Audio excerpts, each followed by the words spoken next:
और रुक करेंगे महाराष्ट्र से अगली बड़ी खबर की ओर। इस वक्त की बड़ी और अहम जानकारी पुणे से सामने आ रही है। इस वक्त की ये बड़ी खबर आपको बता रहे हैं।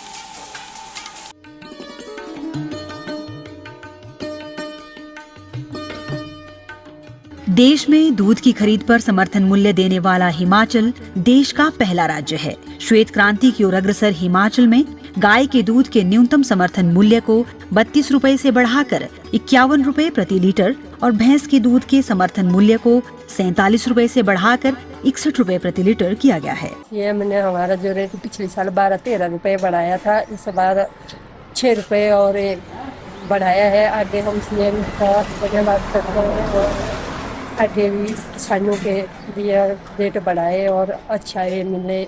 बहुत बहुत धन्यवाद करते हैं हम मुख्यमंत्री सीएम सुखविंदर सिंह सुक्खू का।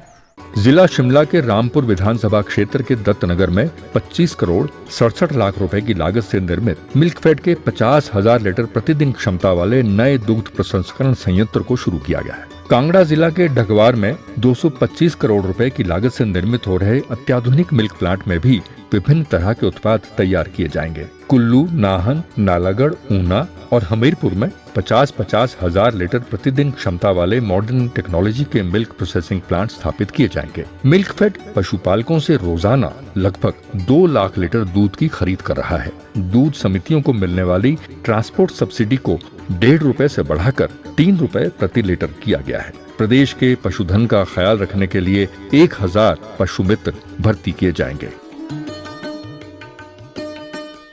इंद्रायणी नदी पर बना पुल टूट गया और हादसे में 5 लोगों की मौत की खबर सामने आ रही है। वहीं 15 से 20 लोगों के नदी में बहने की खबर है। वहीं 5 से 6 लोगों का रेस्क्यू कर लिया गया है। एनडीआरएफ की टीम फिलहाल मौके पर पहुंची है। पुल पर ज्यादा लोग इकट्ठा होने के चलते यह हादसा हुआ और साथ ही आपको बता दें पुल जर्जर अवस्था में था और क्षमता से ज्यादा लोगों के पुल पर चढ़ने के चलते यह हादसा हुआ। पुल पर ज्यादा लोग इकट्ठा हो गए थे जिसके चलते जर्जर पुल टूट गया। महाराष्ट्र के पुणे में यह बड़ा हादसा पेश आया। इंद्रायणी नदी पर बना पुल टूट गया। वहीं हादसे में 5 लोगों की जान जाने की खबर है। वहीं 15 से 20 लोगों की नदी में बहने की जानकारी सामने आ रही है। 5 से 6 लोगों का इस दौरान रेस्क्यू कर लिया गया है। एनडीआरएफ की टीम फिलहाल मौके पर पहुंची है। महाराष्ट्र के पुणे में यह बड़ा हादसा पेश आया। पुल पर ज्यादा लोगों के इकट्ठा होने के चलते यह पूरा हादसा सामने आया। इंद्रायणी नदी पर बना पुल टूट गया। यह बड़ी और अहम जानकारी। हादसे में 5 लोगों की जान चली गई और 15 से 20 लोगों के नदी में बह जाने की खबर सामने आई। 5 से 6 लोगों का फिलहाल रेस्क्यू कर लिया गया है। स्थानीय विधायक ने इस दौरान यह दावा किया कि 5 लोगों की इस हादसे में जान चली गई। वहीं फिलहाल मामले में तलाश जारी है। ये तस्वीरें आपको दिखा रही हैं। इंद्रायणी नदी पर बना पुल है जो जरूरत से ज्यादा लोगों के जमा होने के चलते टूट गया।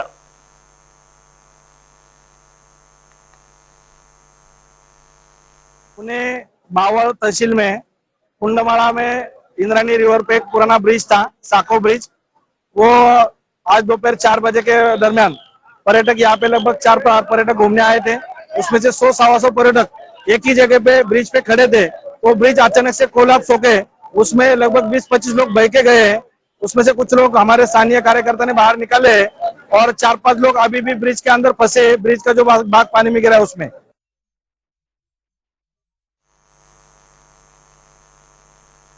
महाराष्ट्र के पुणे में यह बड़ा हादसा पेश आया। इंद्रायणी नदी पर बना यह पुल है जो ढहने के चलते यह पूरा हादसा पेश आया। और इसी खबर पर तमाम जानकारी के साथ हमारे सहयोगी सचिन चौहान हमारे साथ न्यूज रूम से फोनों पर जुड़े हुए हैं। सचिन, आपसे जानना चाहेंगे महाराष्ट्र के पुणे में यह बड़ा हादसा पेश आया जहां पर इंद्रायणी नदी पर बना पुल टूट गया, क्या कुछ अपडेट? बिल्कुल अमन, आपको बता दें कि महाराष्ट्र के पुणे जिले के मावल तहसील के कुंडमाला गांव की यह घटना है और 3:30 बजे के आसपास इंद्रायणी नदी पर जो पुल था वो ढह गया है। बहुत दर्दनाक खबर ये है। घटनास्थल पर अधिकारी इस वक्त मौजूद हैं। 38 लोग जो हैं वो लगभग बताए जा रहे हैं कि लापता है। उनको ढूंढने की लगातार कोशिश जारी है और खबर ये भी है कि अलग अलग जो मरने वालों की संख्या है उसको लेकर भी कंफ्यूजन है, क्योंकि जो विधायक हैं उन्होंने कहा कि 5 लोगों की अब तक मौत हो चुकी है, बल्कि मुख्यमंत्री की तरफ से जो स्टेटमेंट सामने आया, उन्होंने 2 लोगों की मौत की पुष्टि की है। फिलहाल इस वक्त रेस्क्यू ऑपरेशन वहां पर चल रहा है और हादसे वाली जगह जो है वो पुणे से 30 किलोमीटर दूर है। वीकेंड मनाने यहाँ पर लोग पहुंचते हैं, काफी भीड़ यहाँ पर रहती है और पुणे से कुंडमाला की जो दूरी है वो 30 किलोमीटर है और मुंबई के रास्ते में एक्सप्रेसवे में एंट्री करने से पहले ये पुल है। वीकेंड पर हजारों की संख्या में लोग यहाँ पर पहुंचते हैं। दर्दनाक हादसा ये हुआ, तस्वीरें भी हम अपने दर्शकों को लगातार दिखा रहे हैं और शुरुआती जानकारी के अनुसार ये पुल पहले से ही खराब था, पहले से ही जर्जर कंडीशन में था और हादसे के समय पुल पर क्षमता से अधिक पर्यटक यहाँ पर पहुंच गए। ये भी एक बहुत बड़ी लापरवाही है अमन, क्योंकि इसकी जो कैपेसिटी थी पुल की वो इतना ज्यादा भार अफोर्ड नहीं कर पा रही थी, लेकिन उसके बावजूद इतनी संख्या में लोग वहां पर पहुंचे, उनको रोका नहीं गया, कोई चेतावनी बोर्ड नहीं लगा। ये भी एक बहुत बड़ी लापरवाही है। लोग 2 व्हीलर मोटरसाइकिल लेकर जा रहे थे, इस वजह से भी पुल जो है वो भार सहन नहीं कर पाया और उस वजह से यह हादसा हुआ। फिलहाल इस वक्त रेस्क्यू ऑपरेशन वहां पर चल रहा है। साथ ही सचिन, जैसा कि देखा जा रहा है कहीं से भी राहत की कोई खबर सामने नहीं आ रही है। अहमदाबाद के मामले को हम देखें, अहमदाबाद में प्लेन क्रैश होता है। आज उत्तराखंड से एक दर्दनाक खबर सामने आई जहां पर हेलीकॉप्टर क्रैश हुआ और अब ये पुणे से खबर, मतलब कहीं से भी राहत की खबर नहीं है और लोगों के लिए एक तरीके से कहर बनकर ये खबरें सामने आ रही हैं। बिल्कुल अमन, देखिए अहमदाबाद वाली खबर और इस खबर को अगर हम देखें तो इन दोनों में बहुत फर्क है, क्योंकि जो ये यहाँ पर जो पुल ये गिरा है, जो ब्रिज हादसा हुआ, ये एक बहुत बड़ी लापरवाही है। जिस तरह से मैंने पहले आपको बताया कि इतनी क्षमता नहीं थी, इतना भार ये सहन नहीं कर पा रहा था ये पुल, और उसके बावजूद कोई नोटिस बोर्ड यहाँ पर नहीं था, कोई रोकने टोकने वाला नहीं था। भारी तादाद में पर्यटक यहाँ पर पहुंचते हैं और उस वजह से भी यह हादसा हुआ। और इससे पहले भी गुजरात के मोरबी में आपको याद होगा 30 अक्टूबर साल 2022 को एक सस्पेंशन ब्रिज जो था वो गिर गया था और कई लोगों की मौत हुई थी। उस वक्त भी बड़ी लापरवाही सामने आई थी कि किस तरह से लोग उस पुल पर भारी तादाद में जा रहे थे, कुछ उस पुल को हिलाने की कोशिश भी कर रहे थे। वो वीडियो सोशल मीडिया पर बहुत वायरल हुए थे। और अब ये दूसरी घटना जो घटी है, इसके बाद से भी अब लापरवाही लगातार ये सामने आ रही है कि जब पुल इतना मजबूत नहीं था, बहुत जर्जर कंडीशन में था, या तो उसको रिपेयर करवाते या फिर लोगों को जाने की परमिशन नहीं देते। लेकिन जर्जर कंडीशन में होने के बावजूद भी लोगों को जाने की वहां पर परमिशन दी गई और पता होने के बावजूद भी लोग यहाँ पर घूमने के लिए आते हैं इस ब्रिज में, उसके बावजूद उनको रोका टोका नहीं गया। बरसात की शुरुआत होने वाली है, जगह जगह कई जगहों पर बारिश भी हो रही है। ऐसे में बहुत बड़ी ये लापरवाही है। फिलहाल जांच का विषय भी ये बना हुआ है। अब इस पे क्या एक्शन होता है, किस तरह से कितने अधिकारियों पर गाज गिरती है, ये तो आने वाला वक्त बताएगा। लेकिन बहुत बड़ी लापरवाही और खास तौर से जो लोग वहां पर घूमने जाते हैं उनकी जान के साथ एक बहुत बड़ा खिलवाड़। अमन, बिल्कुल सचिन, और यहाँ पर जो स्थानीय लोगों ने भी कहा, वो भी ये बात कहते हुए नजर आए कि सुरक्षा का कोई इंतजाम नहीं था, ना कोई वार्निंग का साइन बोर्ड लगाया गया था और खास तौर पर प्रशासन की एक बड़ी लापरवाही ये इस चलते भी हो जाती है कि जहां पर लोग वीकेंड मनाने बड़ी संख्या में आ रहे हैं, वहां पर तो एक साइन बोर्ड या प्रशासन की कुछ मुस्तैदी होनी चाहिए थी, जिसके चलते यह हादसा टल भी सकता था। बिल्कुल अमन, देखिए यही एक बहुत बड़ी लापरवाही है कि अगर ये जर्जर कंडीशन में था, क्योंकि जिस तरह से ये हादसा हुआ बताया जा रहा है कि पुल था वो इतना भार सहन नहीं कर सकता था, इतना ज्यादा लोग उस पर पहुंच रहे हैं तो उनको रोकना चाहिए था, या फिर एक साइन बोर्ड जिस तरह से आप भी बता रहे हैं, एक वार्निंग बोर्ड वहां पर होना चाहिए था कि देखिए इतना ज्यादा भार ये सहन नहीं कर पाएगा, या फिर वहां जाने की परमिशन नहीं है। किसी ने ध्यान नहीं दिया। जब हादसा हुआ उसके बाद अब इस पर संज्ञान लेने की बात सामने आ रही है और खुद महाराष्ट्र के जो मुख्यमंत्री है देवेंद्र फडणवीस, उन्होंने कहा कि पुल टूट गया है, इसमें कुछ लोग घायल हुए हैं। हालांकि उन्होंने 2 लोगों की ये पुष्टि की है कि 2 लोगों की इसमें जान गई है, लेकिन जो विधायक हैं उन्होंने 5 लोगों की जान जाने की बात ये कही है। फिलहाल कितना एग्जैक्ट आंकड़ा है मरने वालों का, ये भी अभी जांच का विषय बना हुआ है। फिलहाल वहां पर रेस्क्यू ऑपरेशन चल रहा है और लोगों से भी जो जितना सहयोग हो सकता है उनसे भी सहयोग करने की अपील लगातार प्रशासन की तरफ से की जा रही है।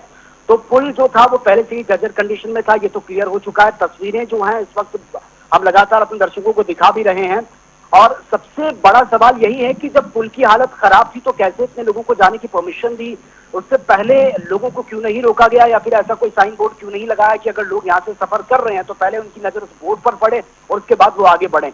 इसमें लोगों की लापरवाही भी नहीं कहा जा सकता, क्योंकि सीधी सीधी लापरवाही प्रशासन की है। अगर पुल जर्जर है तो वहां पर लोगों को रोकना था, प्रशासन की तरफ से, विभाग की तरफ से कोई बोर्ड वहां पर होना चाहिए था कि देखिए इतने लोग ही जाने की परमिशन है और भारी तादाद में लोग वहां पर जा रहे हैं और हर रोज भारी तादाद में पर्यटक पहुंचते भी हैं वहां पर, उसके बावजूद भी कोई ध्यान नहीं दिया गया। तो सीधा सीधा एक बहुत बड़ी लापरवाही अमन ये सामने आई। और साथ ही सचिन, जो जानकारी सामने 2 दिनों से इस इलाके में भारी बारिश हो रही थी और आज भी बड़ी तादाद में पर्यटक वहां पर पहुंचे और जो एक जानकारी ये भी सामने है कि बड़ी संख्या में कुछ पर्यटक ऐसे भी हैं जो नदी में बह भी गए हैं, क्योंकि ये जो पुल था वो इंद्रायणी नदी पर बना हुआ था और पुल जैसे ही ढहा कई लोग नदी में समा गए और नदी के साथ बहते हुए चले गए। बिल्कुल, देखिए अमन, बरसात की शुरुआत ये कहें कि हो चुकी है लगभग, कई जगहों पर बहुत बारिश हो रही है और बार बार सवाल सुरक्षा को लेकर भी सवाल ये खड़े हो रहे हैं कि देखिए बरसात की शुरुआत, पुल की कंडीशन पहले से बेहतर नहीं थी, बहुत जर्जर कंडीशन में था, बहुत खस्ता हाल पुल बना हुआ था और कैसे इसमें यहाँ पर इतने लोगों को जाने की परमिशन दी। इसको तो पहले से ही ब्लॉक कर देना चाहिए था या फिर बरसात से पहले इसकी मरम्मत हो जानी चाहिए थी।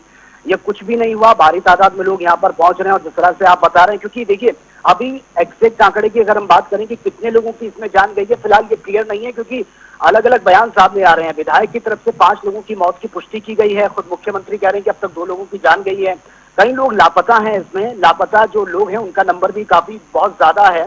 फिलहाल एग्जैक्ट आंकड़ा, अभी रेस्क्यू वहां पर चल रहा है। पहली प्राथमिकता यही है कि जो लोग बहे हैं पानी में उनको जल्द से जल्द ढूंढा जाए, फिर उसके बाद ही चीजें क्लियर हो पाएंगी कि कहाँ के रहने वाले थे और कितने लगभग ये संख्या थी जो उस वक्त हादसे के वक्त पुल पर मौजूद थे।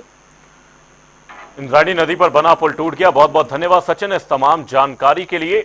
एनडीआरएफ की टीम फिलहाल राहत बचाव कार्य में जुटी है और ये जो तस्वीरें हम आपको दिखा रहे हैं, जर्जर अवस्था में ये पुल था। तो ऐसे में प्रशासन की तरफ एक बड़ा सवाल खड़ा होता है कि अगर पुल जर्जर अवस्था में था, इतनी बारिश हो रही थी, तो क्यों नहीं कोई साइन बोर्ड था, क्यों नहीं पुल की मरम्मत की गई थी।